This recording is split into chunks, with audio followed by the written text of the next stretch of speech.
Okay, you can look up this video yourself. But what it's saying is that agentes de INM había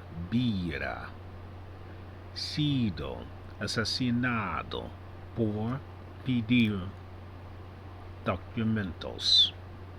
Okay. What happens is two Venezuelan guys, one Venezuelan guy, and they were three guys from different countries. One was Venezuelan, one was Colombian. I don't know what the other one was. The guy that they're showing in the red pulled a knife and killed a Mexican immigration official who was just asking for their documents. Okay. Yeah, watch a little bit of this. I guess you can watch a little bit, but you know what's going on now. De regreso a nuestro país, este mediodía, un elemento del Instituto Nacional de Migración fue asesinado presuntamente por un migrante. Esto en el desierto de Samalayuca, ubicado a poco más de una hora de Ciudad Juárez. Más tarde, el instituto informó de la detención de 3 hombres extranjeros posiblemente relacionados con este ataque. La Fiscalía de Justicia de Chihuahua informó que los hechos ocurrieron cerca del kilómetro 60 de la carretera federal 45 México-Ciudad Juárez, cerca del punto de revisión federal conocido como Precos Samayaluca. Según las primeras investigaciones, al menos 3 elementos de migración pretendían detener a un grupo de personas, cuando una de ellas atacó a un agente con un cuchillo, provocándole varias heridas mortales. ¡Córrele! ¡Ya los agarraron! El Instituto Nacional de Migración condenó el ataque contra el agente federal adscrito a la Oficina Migratoria del Estado de Chihuahua e indicó que la agresión ocurrió después de que los agentes migratorios pidieron sus documentos a los migrantes. 3 horas después del ataque, tras un operativo de fuerzas federales, estatales y municipales, fueron detenidos Carlos N., de nacionalidad colombiana, así como Ismael N. y Carlos N., ambos originarios de Venezuela. A 3 semanas de que Donald Trump asuma como nuevo presidente, en esa ciudad fronteriza siguen llegando migrantes a albergues. No sabemos cómo vaya a ser, qué impacto tenga. Ya vivimos un tiempo cuando él estuvo en la presidencia y vimos nosotros el impacto que se realizó aquí en la frontera. Se llenaron los albergues y veíamos gente en las calles. Los albergues Leona Vicario y Felipe Ángeles, operados por los gobiernos federal y municipal, están a un 50%, aunque hay personas que prefieren pernoctar en el centro histórico porque temen ser deportados.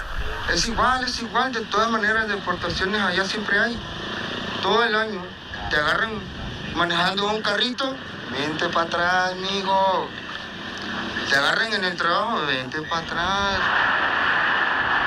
Según el Consejo Estatal de Población de Chihuahua, actualmente unos 2,000 migrantes permanecen en la frontera, en diversos albergues y en situación de calle.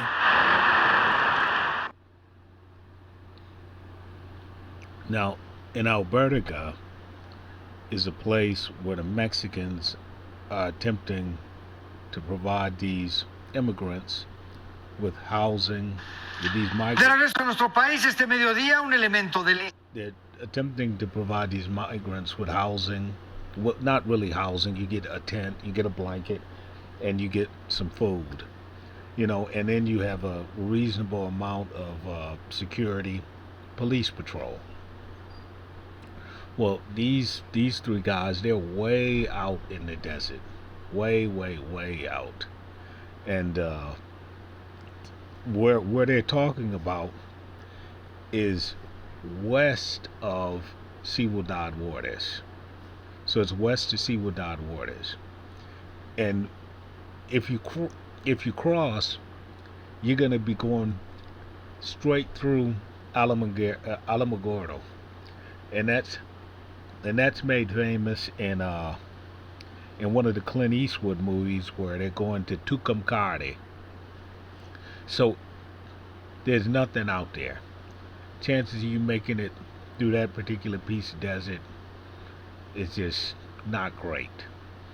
I mean, you really got to be resourceful, because you're talking about nearly 400 miles to Albuquerque, 1,200 miles to Denver, and maybe 800 miles to any city in Kansas. So if you're planning on going that way, you're either smuggling people, smuggling drugs, or you just don't know where you're going, and so we gotta stop you before you kill yourself. That's pretty much what these officers were thinking, and they really haven't got any choice but to think that, because you've got to be in the area to know exactly what I'm talking about. Well, Mexican officials lost their life in this deal. They lost their life. So here's a situation where everybody involved in this affair spoke Spanish, and still it went wrong. Still it went wrong. So Mexican immigration officials are going to be on heightened alert until this incident is forgotten about. So you might not want to go to a Mexican checkpoint and make any sudden rash moves. Know before you go. And in this case, you can make the argument that the Colombians knew the language. Good. They knew. But what they didn't know was what type of obstacles they were facing in that particular part of desert.